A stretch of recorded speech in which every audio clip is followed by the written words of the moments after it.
aldatuko. Bale? Bueno, Jonek azaldu digu bizipoza,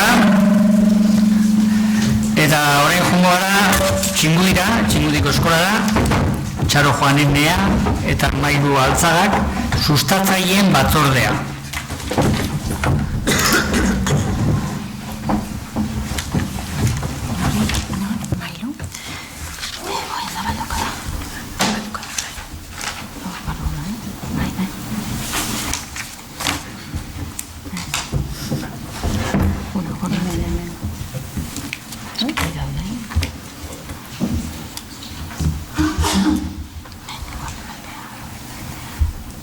Dakigun dagoen gure PowerPointa. Txaro Joanenea naiz, eta hemen ondoan nire lankidea Mailu Alzaga daukat, Txingudi ikastolatik gatoz, Irungo Txingudi ikastolatik, ikastetxe handi xamarra, 4-5 lerrotakoa, eta Jonek esan duen antzera gure ikastetxearen egoera ikaslegoaren aldetik oso antzekoa da. Biok, Mailuk eta biok, eskolako ikastetxeko normalkuntzako batzordeko kidea gara, Mailu, 2. zikloko ordezkaria eta ni aurrezkuntzakoa. Gure ikastetxean normalkuntza batzordeak 5 partaidez osatuta dago, batetik ziklo bakoitzeko ordezkari bana daukagu eta bestetik zuzendaria bera ere parte hartzen du. Eta gaur sustatzaileen ekimena azaldiko dizuegu. Eta jarduera hau aurrera eramaten da 2. zikloan eta 3. zikloan. Beraz, parte hartzen dute 3. mailatik gorako ikaslek. Eta pantailan agertzen den bezalaxe, helburu nagusia euskararen erabilera areagotzea da, baina, eta hau azpimarratu behar dugu, ikasleak eragile izan da. Hau da, beraien jarrera aktiboa eta antolatzaile izan da. Azken urte hauetan, Mailu, 2. zikloko ordezkaria izanik, beste lankide batekin batera, urte hauetan beraiek eraman dute sustatzaileen batzorde hau aurrera. Nui oain isilduko naiz eta aritu eta adituari utziko diote. Seguro, hori da, egunon guztiei. Bai, Txarok esan bezala, gela bakoitzeko 2 sustatzaile aukeratzen ditugu, neska eta motila. 3. mailatik 6. maila bitarten gela guztietan ikaslei aukera ematen zaie sustatzaile izateko, baina pausu zehatz batzuk jarraitzen ditugu. Lehenengo ze eginkizunak bete behar dituzten adierazi egiten zaizkie. Zehatz mehatz. Ze normalean 3. mailatik gora asko gehiengok prest daude sustatzaile bezala aritzeko, baina batzuk ez dute ulermen eta adierazmen maila egokia. Eta gurekin bildu ondoren itzulera egin behar dute gelan guk eskatutakoa, eta askotan hor izate dituzte oztopok. Orduan, aurrena zehatz mehatz ze eginkizun bete behar dituzten esaten zaie, ondoren bolondresak azaltzen dire, eta bolondrez horietatik bozkaren bitartez aukerak eta egiten da, 2 ikasle sustatzaileena. Ikusten da 3. mailan edonor prest dagoela, eta orduan zozketa egiten den momentu horretan izaten da pixka bat zozketa, irakasleak modu ezkutuan edo azkenian lortzen du bere ustez egokienak direnak rol hori edo lan hori betetzeko, ez? Aldiz 4. mailatik gora, 4, 5, 6. mailetan oso ondo irudikatzen dute zein izango dan beraien lana, eta baita ere gelan nor izan daiteken lan hori aurrera eramateko justu oberena, ez? Eta orduan hor bai egiten da zozketa, baina ja zozketa ikasleek egiten dute. Orduan, egia da, asmaten egite dutela primera. Gero, ze eginkizunak izate dituzte? Txarok esan bezala, helburua da ikastolan euskara ospotzea eta euskararen erabilera sustatzea, noski. Eta horretako badute euskararen erabilera areagotzeko proposamenak batzordera ekarri behar dituzte. Batzordeko bileretan parte hartu behar dute eta bertan proposatzen diren jarduera gero geletan beren gelakidei azaldu, eta gero zenbait jardueren jarraipena egin.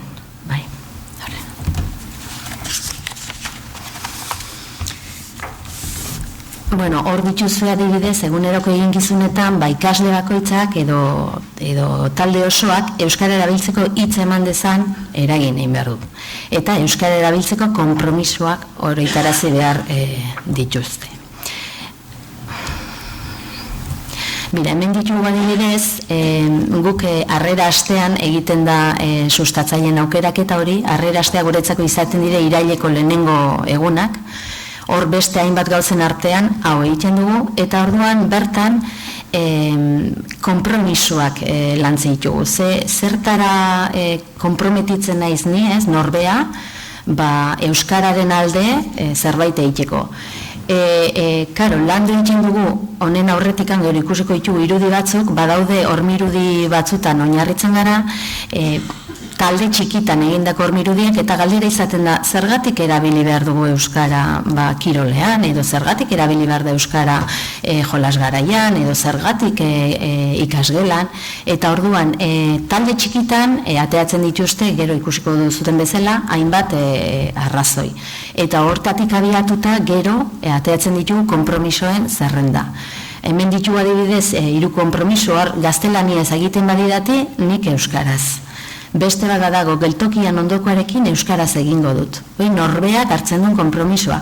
Eta adibidez, anai arrebekin euskaraz egingo dut. Kasu hauetan, pixka bat hor behar da, behaien sustatzaileen lana bermatzeko tutoren konplizidadea eta implikazioa. Tutorek eskaini egin behar diete tarte bat sustatzaileei dana azaltzeko eta hartutako konpromisoa gero errebisatzeko. Adibidez, horre ikuste dituzue pintza batzuk, orduan ikasle gela modu desberdinetan lantzen da, baina asko hau erabiltzen dute.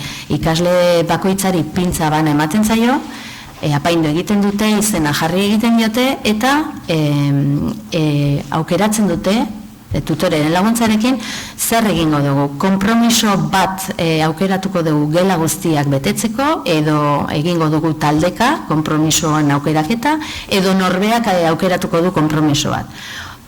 Hori adostu ondoren, baldin bada norbeak aukeratuko du konpromisoa. Ze batzuk agian geltokian ondokoarekin euskaraz egiten dute, baina igual ez dute betetzen anai arreben artekoa. Orduan bakoitza jartzen du bere pintza, ze konpromisotan hartzen du hitza, eta gero hori errebisatu egiten da.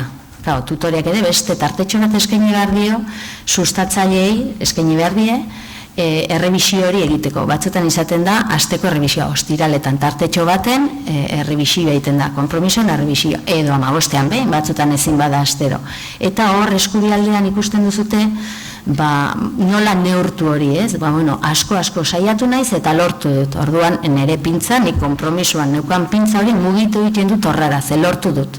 Edo, saiatu naiz, baina beti ez dut lortu.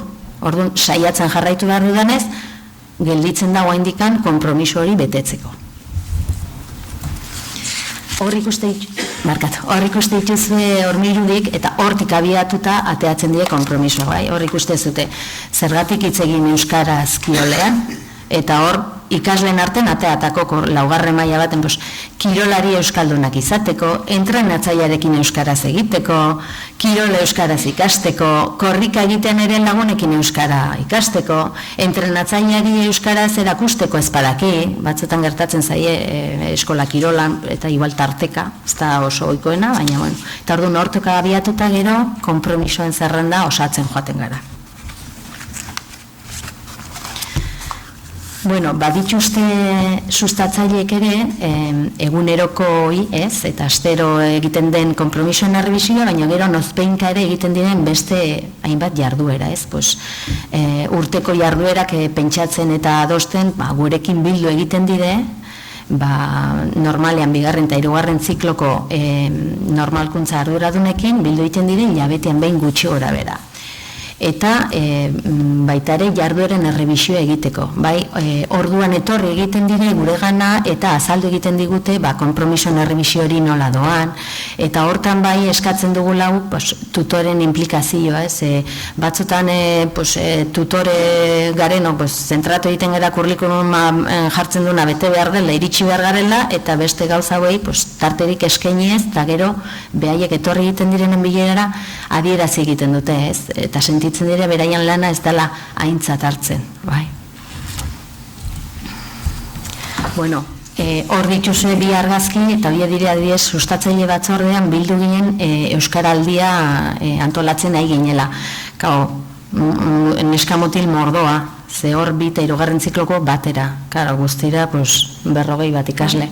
Orduan bi arduradunekin. Orduan, bueno, batzutan oidana aurre eramateko, baina ikasle aldetikan zoragarri, esan nahi dut. Beraiek ikusten dute, eta guk ere, nabaritzen dugu, beraien aldetikan abiatzen baldin bada, Euskararen erabilera hori, behaien arten errexago hartzen dutela eta ez heldu batek esaten duelako, eta orduan haien arten ere, bueno, tarteka, maiten izan nahi diela edo, araua jartzeu, Euskaraz jolastuko dugu, ze gazteleraz aitzen dana, kanporatu izango da, eta bueno, behaiei sortzen zaizkien gauza guzti horiek gero, gure adierazten dizkigute bileran. Eta, bueno, mailuk aipatu den bezalaxe, sustatzaile horiek badituzte eguneroko eginkizunak eta baita ere noizbenkakoak. Noizbenkako horien artean, oantxe bertan aipatu dugun bezalaxe, izan daiteke Euskaraldiaren antolaketan parte hartzea. Edo Euskararen nazioarteko egunaren antolaketan parte hartzea. Edo, adibidez, sustatzaileek egiten duten beste jarduera bada, jolastuz ikasi jarduera antolatzea eta aurrera eramatea. Jarduera hau jolastuz ikasi gauzatu egiten da edo gauzatu egiten dute hirugarren zikloko ikasleek eta baita ere normalkuntzako hirugarren zikloko arduradunaren laguntzaz. Parte hartzen dute beraz 5. 6. mailako ikasleak. Orduan sustatzaile bileran parte hartzen dute 10 geletako sustatzaileak, orduan 20 ume egoten dire. Jarduera honen helburu nagusiak izaten dira alde batetik Euskararen erabilera bultzatzea, gero zikloen arteko ziklo ezberdinetako umeen arteko elkarrekintza bultzatzea, eta guretzako garrantzi gehien daukana dela beraiek direla eragile, jarduera horien eragile eta antolatzaile, eta saiatzen gara beraien jarrera aktibo hori bultzatzen. Zertan datza jolastuz ikasi, 5. eta 6. mailako ikasleak hurbildu egiten dira hezkuntzako eremura eta jolas garaian jolastu egiten dute txikiekin. Orduan, hortako normalkuntzako 3. zikloko arduradun edo ordezkariak prestatu egiten du PowerPoint bat. PowerPoint horretan azaldu egiten da sustatzaileek aurrera eraman beharra dituzten lanak, puntuak, adibidez. Geletara joan barrezute eta azaldu barrezute zuen gelakidei zertan datza jolastuz ikasi. Horretarazi jolas garaian gauzatuko dela. Hortan parte hartzen duten ikasleak bolondresak dira. Bereien burua aurkeztu behar dute hortan aritzeko. Eta gero bolondrez horiekin zerrenda bat osatu behar dezute eta zuen artean aukeratu behar dituzue ze jolasetan aritu nahi dezuten. Guzti hori, eman beharreko pauso guzti horiek agertzen dire PowerPoint horretan. Gero, sustatzaileak PowerPoint hori erabilita joaten dire beraien geletara eta azaldu egiten diete beren gelakidei gauza bera. Ja, takit, nabil eroso, Bueno, eta hori, PowerPointa euskarri hori oso baliagarria egiten zaie, ulertzeko eskatzen zaiena eta egin behar dutena egiteko. Gero berriro, datu guzti horiekin, egiten da 2. sustatzaile batzordea, sustatzaile guztiek ekartzen dituzte zeintzuk parte hartu nahi duten, ze jolasetan arituko diren, eta ordezkaria, 3. zikloko ordezkariak antolatu egiten du taula moduko bat, plangintza moduko bat, nun gela bakoitzak badaki ze egunetan joan barradun ze aurrezkuntzako geletara.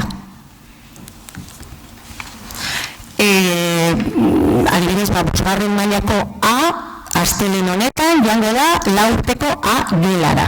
Edo, 5. mailako B, aste artean, joanen da 4 urteko B gelara. Normalean, gela bakoitzak egiten ditu 2 saio aurrezkuntzako gelatan. Eta zer gehiago, partaideak hontan parte hartu beharra dute sustatzaileek eta baita ere normalkuntzako 3. zikloko ordezkaria eta baita ere aurrezkuntzako tutoriak baita ere. Adibidez, maila bati edo gela bati tokatzen bali mazaio X egunean aurrezkuntzara joatea, elkartu egiten dire 3. zikloko arduradunarekin, pasatu egiten dire lehen hezkuntzatik aurrezkuntzako erimura, ze bi eraikuntza ezberdinetan gaude, eta esperoan izaten dute aurrezkuntzako gela bat. Orduko normalkuntzako aurrezkuntzako ordezkaria markatu egin du eremuan, unarituko diren eta jolasetan aritzen dire. Gero bukaeran aurrezkuntzako tutore bakoitzak prestatu egiten du bizkotxo bat eta azkeneko egunean elkarrekin ospatu egiten dute. Egia da baita ere, bolondrez asko izaten direla, ze oso erakargarria suertatzen zaie txikien gana joatea, ze normalean ez dituzte ikusten. Bakite horren nahi arrebak dituztela, edo lagunak, edo lagunen nahi arrebak, eta bolondrezak asko izaten dire. Eta gero bukatzeko egiten dugu balorazio bat, eta balorazio hori egiteko erabiltzen ditugu hemen agertzen diren txantiloi horiek, bat hartzaileen zuzendua eta bestea eragileen zuzendua. Eta horra agertzen diren itemak baloratu egiten ditugu. Besteak beste, aukeratutako jolasa egokia izan den, jolasa ikasteari eta prestatzeari emandako denbora egokia izan den, jolasek egiteko aukeratu den unea edo eremua egokia izan den, eta barretabar. Eta hartzaileok ere, aurrezkuntzako tutoriok ere, gure balorazio egiten dugu. Jolasa egokia iruditu zaigun gure umendako, jolasteko umek egokia izan den, jarduera egokia izan den, eta barretabar. Datu guzti horiek gero eramaten dire normalkuntza batzordera, hausnarketa egiten da, eta horren arabera, horretzeko proposamenak planteatu egiten dire hurrengo ikasturterako. Eta besterik ez.